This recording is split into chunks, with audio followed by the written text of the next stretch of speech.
Hello class 9th, welcome back my channel. So student, आज हम पढ़ने वाले हैं चैप्टर नंबर फर्स्ट एनसीईआरटी का। ठीक है, जो आपका नया सिलेबस है उसी का हम पहला चैप्टर पढ़ने वाले हैं आज। संख्या पद्धति यानी नंबर सिस्टम को आज हम पढ़ने वाले हैं। ठीक है, इसमें जो भी इंपॉर्टेंट चीज़ है उसको आज हम सबसे पहले उसको पढ़ेंगे। ठीक है, उसके बाद हम इसकी जो भी प्रश्नावली हैं, जो भी एक्सरसाइज हैं, उनको हम बाद में सॉल्व करेंगे। तो मैं सभी स्टूडेंट से कहना चाहूँगा, आप पहले इस चैप्टर को समझ लीजिए। ठीक है, इसकी भूमिका यानी इंट्रोडक्शन को समझ लीजिए कि इस चैप्टर में क्या क्या इंपॉर्टेंट चीज़ें हैं और क्या क्या फॉर्मूले हैं, क्या क्या चीज़ें हैं जो इस प्रश्नावली में काम आने वाली हैं। ठीक है, तो कुछ स्टूडेंट जो होते हैं वो डायरेक्ट जो है जो एक्सरसाइज सॉल्व करना शुरू कर देते हैं और ऐसे स्टूडेंट को फिर कुछ भी समझ में नहीं आता है। ठीक है, तो मैं आपको गारंटी देता हूँ कि अगर आप इस इंट्रोडक्शन वीडियो को देखते हैं, पूरा देखते हैं, जहाँ पर मैं आपको एग्जाम्पल के माध्यम से आपको समझाने की कोशिश करूँगा। ठीक है, और उसके बाद आप किसी भी एक्सरसाइज को आप चुटकी में सॉल्व कर सकते हैं। ठीक है, तो देखिए ये हमारा अध्याय 1 है, चैप्टर नंबर फर्स्ट है। ठीक है, नंबर सिस्टम का, जिसको हम समझने की कोशिश करेंगे। तो चलिए इसको समझते हैं। तो स्टूडेंट, ये है आपका चैप्टर नंबर फर्स्ट यानी संख्या पद्धति यानी नंबर सिस्टम बोलते हैं। ठीक है, इसका आज मैं आपको इंट्रोडक्शन बिल्कुल ईजी वे में बहुत आसान तरीके से समझाने की कोशिश करूँगा और आपको देखना इसका इंट्रोडक्शन समझने के बाद जो इसकी भी एक्सरसाइज हैं, सारी एक्सरसाइज आपको बिल्कुल आसान वे में समझ में आ जाएंगी। ठीक है, तो समझते हैं। सबसे पहले देखो क्या लिखा है, प्राकृतिक संख्याएं। ठीक है, नेचुरल नंबर। प्राकृतिक संख्याएं क्या होती हैं? ठीक है, एक से लेकर, कहाँ से लेकर प्राकृतिक संख्याएं कहाँ से जाएंगी? एक से लेकर अनंत तक। ठीक है, अनंत मतलब इन्फानाइट तक। ठीक है, एक से लेकर अनंत तक वाली संख्याएं क्या होंगी आपकी? क्या क्या कहलाएंगी? प्राकृतिक संख्याएं कहलाएंगी। जैसे एग्जाम्पल मैंने आपको देखा है 1 2 3 4, स्टार्ट कहाँ से होगा? एक से। ठीक है, 1 2 3 4 डॉट डॉट डॉट डॉट कहाँ तक? इन्फानाइट तक। ठीक है, इन्फानाइट तक जितनी भी संख्या आएंगी वो सारी संख्या यानी अनंत तक जितनी भी संख्या आएंगी वो सब क्या होंगी? आपकी प्राकृतिक संख्याएं होंगी। ठीक है, इसका इंट्रोडक्शन बहुत ज़्यादा सरल है। ठीक है, बहुत सरल इंट्रोडक्शन है, इसको समझ लेते हैं। ठीक है, आ गया था पूर्ण संख्या। पूर्ण संख्या क्या होती है? ठीक है, पूर्ण संख्या को किससे लिखते हैं? W से। ठीक है, आप देखो पूर्ण संख्या होते हैं प्राकृतिक संख्या में। ठीक है, प्राकृतिक संख्या में आप 0 ऐड कीजिए। ठीक है, तो आपका पूर्ण संख्या बन जाएंगी। ठीक है, तो मैंने यहाँ पे लिखा है 0 से अनंत तक वाली संख्याएं जो क्या कहलाएंगी? आपकी पूर्ण संख्या कहलाएंगी। ठीक है, 0 से अनंत तक कुछ नहीं करना है। प्राकृतिक जो संख्या है 1 से अनंत तक वाली संख्या में 0 ऐड कर देना है, तो फिर क्या आपका क्या बन जाएगा? पूर्ण संख्या बन जाएगा। सॉरी, मैंने यहाँ 0 ऐड करना भूल गया। तो ये देखो, ये एग्जाम्पल हो जाएगा 0 से 1 2 3 4 डॉट डॉट डॉट कहाँ तक? इन्फानाइट तक। ठीक है, इन्फानाइट तक, अनंत तक। ठीक है, तो 0 से अनंत तक आपकी क्या हो जाएंगी? पूर्ण संख्याएं हो जाएंगी। ठीक है, तो बहुत सरल है, बहुत सरल है, बस मात्र आपको समझने की ज़रूरत है। आगे होता है पूर्णांक। पूर्णांक क्या होता है? इसको हम Z से लिखते हैं। ठीक है, प्राकृतिक संख्या जो मैंने आपको ऊपर बताया प्लस पूर्ण संख्या। ठीक है, और प्लस इसमें एक चीज़ और जोड़ दी जाए, ऋणात्मक संख्याएं, जो भी माइनस में संख्याएं होती हैं वो सब मिलकर क्या होते हैं? पूर्णांक बनाते हैं। वो सारी चीज़ें मिलकर क्या बन जाएंगी? पूर्णांक बन जाएंगी। देखो आपका प्राकृतिक संख्या जो 1 से लेकर इन्फिनिट तक है, पूर्ण संख्या 0 से लेकर इन्फिनिट तक, और प्लस इसमें ऋणात्मक संख्याएं भी आप जोड़ दीजिए। ठीक है, -1 -2 -3 जो भी हैं उन सभी को जो जोड़कर क्या बनेगा? पूर्णांक बन जाएंगे। ठीक है, आपका देखो आप पूर्णांक 2 प्रकार के होते हैं। एक होते हैं धनात्मक पूर्णांक। ठीक है, धनात्मक पूर्णांक 0 से स्टार्ट हो जाएंगे, 0 1 2 3 4 डॉट डॉट डॉट कहाँ तक? इन्फिनिट तक। और एक हो जाएगा ऋणात्मक पूर्णांक। ऋणात्मक क्या होते हैं? माइनस वाले। ठीक है, नेगेटिव चार्ज वाले। ठीक है, वो इन्फिनिट से शुरू हो जाएंगे कहाँ तक? -4 -3 -2 -1 0, फिर आगे 1 2 3 ऐसे चलता चला जाएगा। ठीक है, तो ऋणात्मक कहाँ तक आएगा? -1 तक ही ऋणात्मक आएगा। ठीक है, 0 आपका उदासीन होता है। 0 आपका उदासीन होता है। ठीक है, 0 न पॉजिटिव है, 0 न नेगेटिव है। ठीक है, तो ये आपको समझ में आ गया होगा। ठीक है, बहुत ज़्यादा सिंपल है।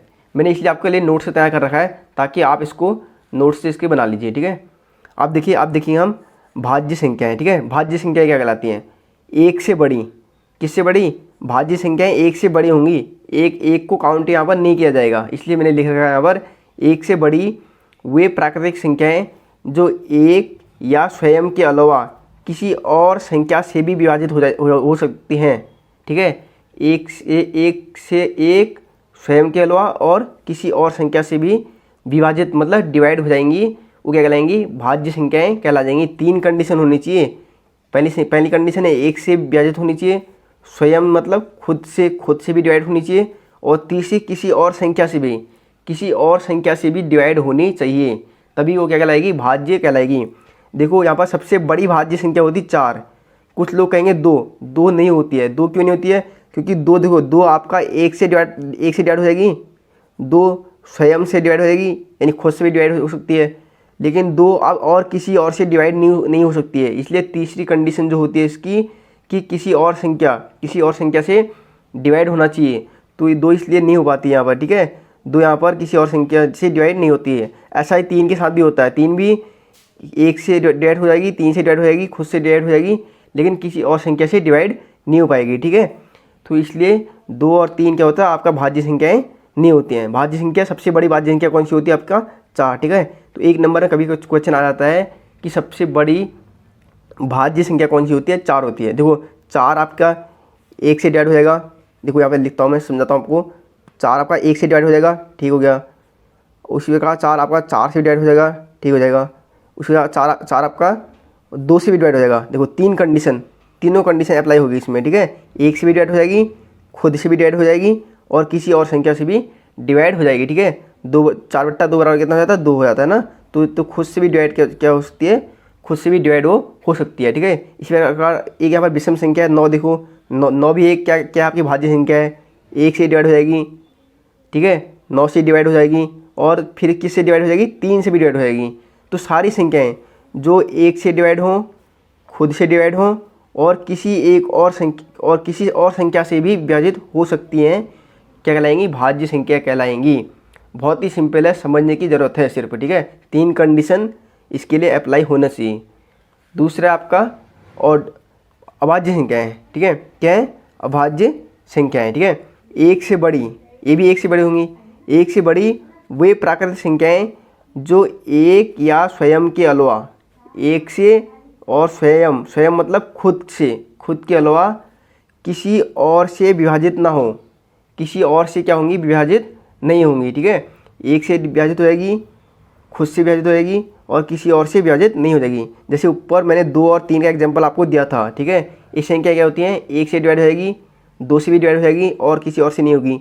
3 का भी देख लीजिए, 3 1 से डिवाइड हो जाएगी, 3 से डिवाइड हो जाएगी, और किसी से डिवाइड नहीं हो पाएगी। इसी प्रकार 5 के साथ भी ऐसा ही होने वाला है।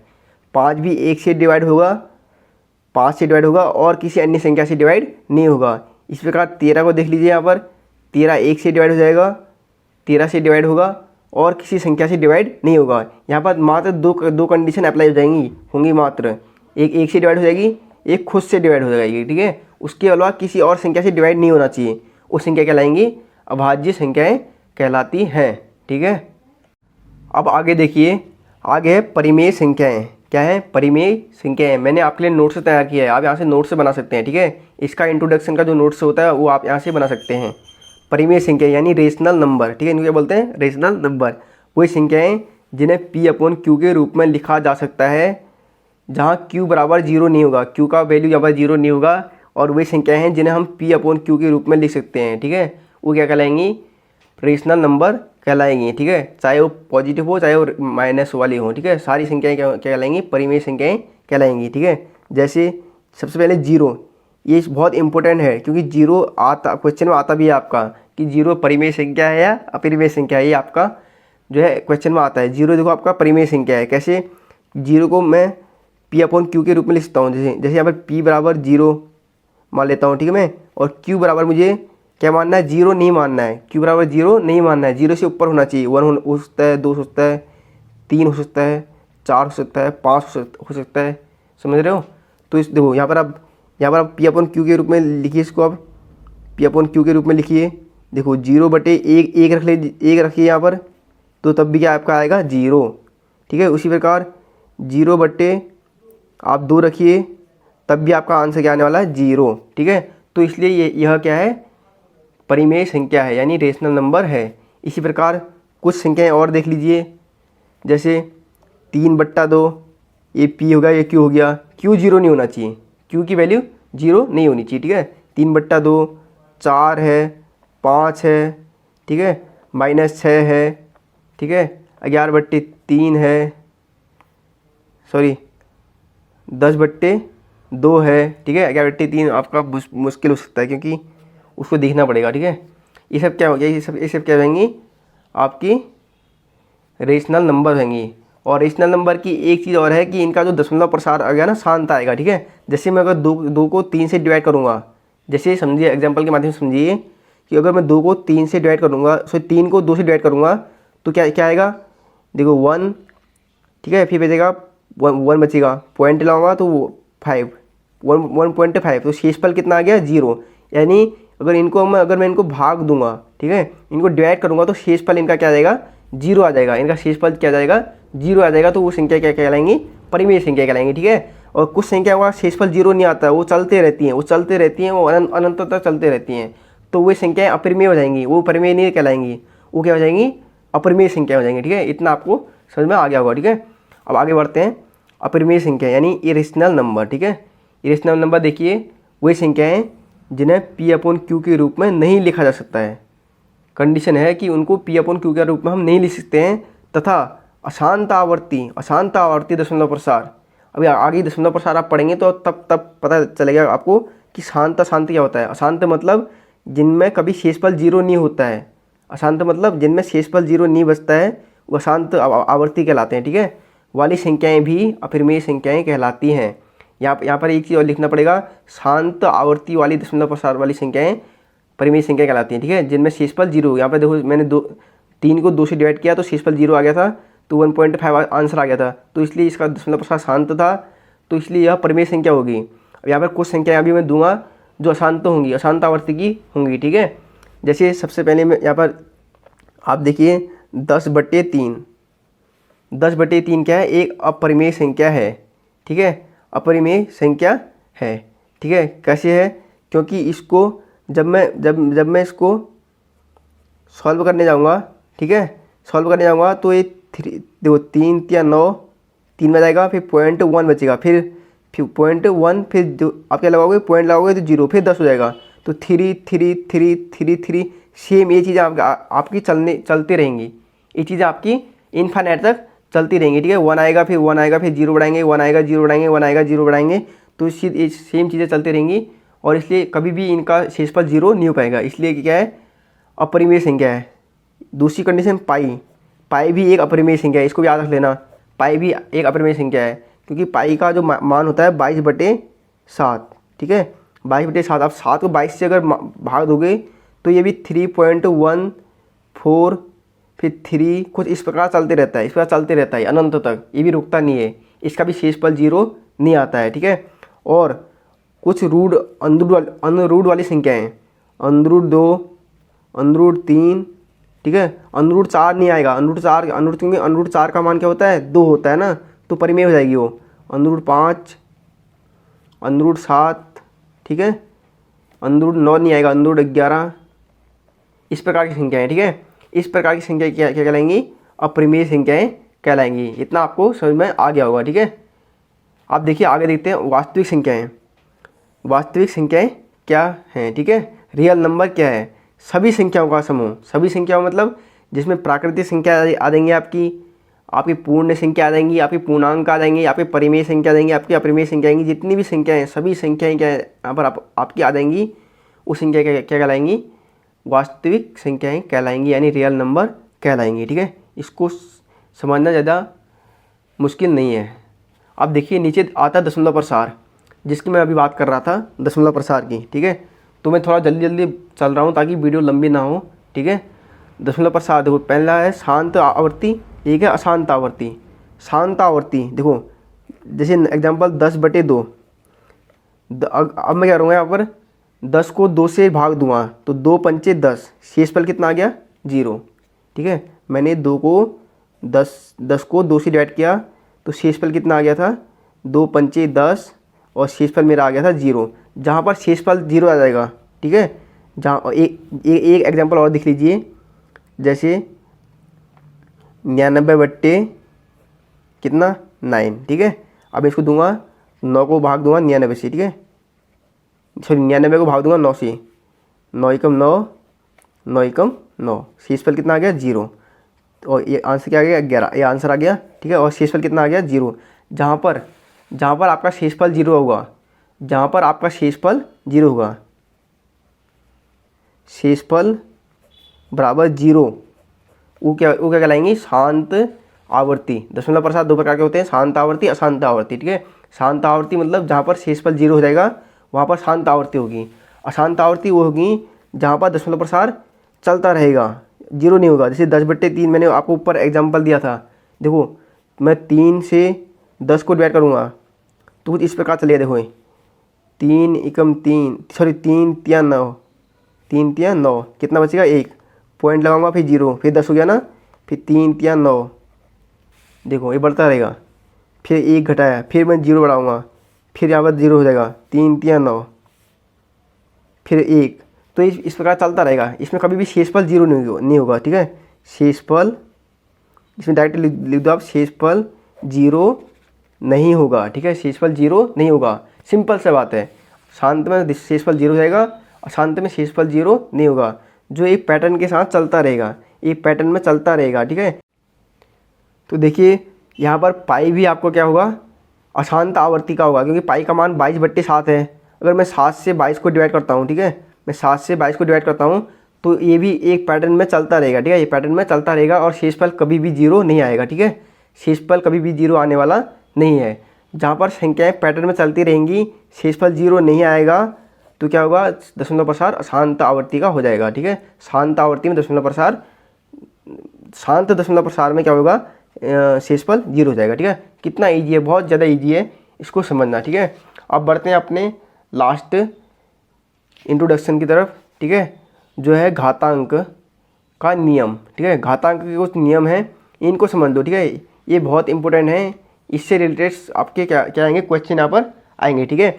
सबसे पहले हमारा जो घातांक का सबसे पहला फॉर्मूला है, फॉर्मूला नंबर 1 देखिए, ए की पावर m, क्या कह रहा है, ए की पावर m इन ए क्या, डॉट का मतलब इनटू, डॉट का मतलब गुणा, डॉट का मतलब क्या है, गुणा, इसको हम गुणा में लिख सकते हैं, ठीक है। डॉट का मतलब गुणा में लिख सकते हैं, गुणा ए की पावर n बराबर हो जाएगा ए की पावर m प्लस n।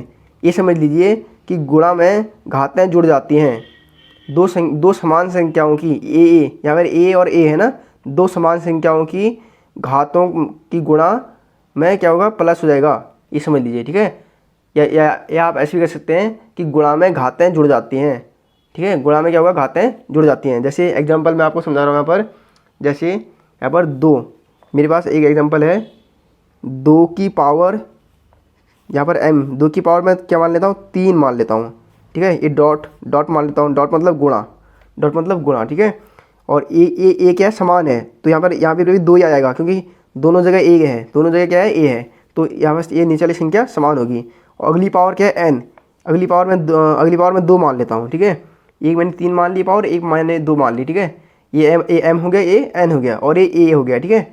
तो जब इस सिचुएशन में जब सवाल होगा तो उसका आंसर क्या आएगा, देखो ये 2 की पावर m प्लस n हो जाएगा, यानी 2 की पावर यहाँ से 1 2 आएगा और एक घातें ऊपर वाली घातें जुड़ जाएंगी, 3 + 2, समझ आ गया। 3 + 2 कितना होता है, 2 की पावर 5, 2 की पावर 5 आपका क्या हो जाएगा, आंसर हो जाएगा। या इसको आप आगे सॉल्व कर सकते हैं, कैसे सॉल्व कर सकते हैं, 2 की पावर 5 यानी 2 की गुणा 5 बार कर लीजिए इसको, देखो 2 दूना 4, दूना 8, दूना 16, दूना 32 भी इसका आंसर आ सकता है, ठीक है। इसका ये आधा आंसर है और ये पूरा आंसर है, ठीक है। इस प्रकार ये क्वेश्चन क्या होंगे, सॉल्व होंगे। क्वेश्चन इसी प्रकार आएंगे आपके, ठीक है। जो आपकी लास्ट एक्सरसाइज है ना, वहाँ पर इसी प्रकार के क्वेश्चन आएंगे, इसलिए इसको समझना बहुत ज़रूरी है, ठीक है। नीचे संख्याएं समान हैं, ऊपर घातें अलग अलग हैं, तो क्या है, और बीच में क्या है, गुणा, तो गुणा में घातें क्या हो जाएंगी, जुड़ जाएंगी। इतना याद रखना कि जब भी मल्टीप्लाई होगा, जब भी गुणा होगा, घातें क्या हो जाएंगी, प्लस हो जाएंगी आपस में, ठीक है। बहुत सिंपल है। आगे देखिए, ए की पावर m की होल पावर n, पहले ए की पावर m है, फिर उसका होल पावर n है, तो बराबर क्या हो जा रहा है, ए की पावर mn, यानी यहाँ पर भी घातें आपस में गुणा हो जा रही हैं, ठीक है। संख्या वही आ रही है नीचे और ऊपर की घातें आपस में गुणा हो जा रही है, ठीक है। जैसे मैं यहाँ ए की जगह क्या मान लेता हूँ, 3 मान लेता हूँ, ठीक है, संख्या मान लेता हूँ वही, 3 की पावर मैंने मान लिया 2, ठीक है, 3 की पावर 2, 3 की पावर 3 4 5 6 कुछ भी हो सकता है। मैं यहाँ पर छोटा पावर इसलिए लिख रहा हूँ ताकि सॉल्व करने में आसानी रहेगा, ठीक है। अभी क्वेश्चन में कुछ बड़ा पावर भी आएगा, ठीक है। 3 की पावर 2 का होल पावर एन, यानी का होल पावर एन, एन क्या होगा अलग होगा, ये एम हो गया, ये एन हो गया, ठीक है, ठीक है, समझ में आ रहा ना। ये आपका ए हो गया, ये आपका एम हो गया, ये क्या हो गया एन हो गया, ठीक है। तो 2 की पावर एम की होल पावर एन, यानी 3 की पावर 2 का होल पावर 3। तो इसको अब आगे सॉल्व करेंगे तो ये हो जाएगा 3 की पावर 2 गुणा 3। ऊपर वाली जो घातें होंगी, जो होल पावर जो होंगी, वो आपस में मल्टीप्लाई हो जाएंगी। तो ये आपका आंसर आएगा 3 की पावर कितना आएगा, 3 दूना 6, 3 की पावर कितना हो जाएगा 6 हो जाएगा, ठीक है। 3 की पावर 6 आपका यहाँ पर हो जाएगा। अब 3 की पावर 6 आप सॉल्व कर लेंगे, 3 की पावर 6 कितना होता है, ठीक है। तो 3 की मल्टीप्लाई कितनी बार कर लेंगे, 6 बार कर लेंगे, देख लीजिए 1 2 3 4 5 6। तो ये हो जाएगा आपका 3 3 9 3 27 3 81 3 8 3 24 243 और 243 में गुणा 3 कर देंगे तो ये आपका हो जाएगा 3 3 9 और 3 चौको 12 और 3 9 6 739। 739 क्या क्या हो जाएगा आपका आंसर हो जाएगा। इस प्रकार घातांक में क्या करना पड़ता है, क्वेश्चन को सॉल्व करके उनको क्या करना पड़ता है, शॉर्ट करना पड़ता है, उनका शॉर्ट आंसर निकालना पड़ता है, ठीक है। आंसर ये भी सही है लेकिन ये आपका पूर्ण आंसर है, ठीक है।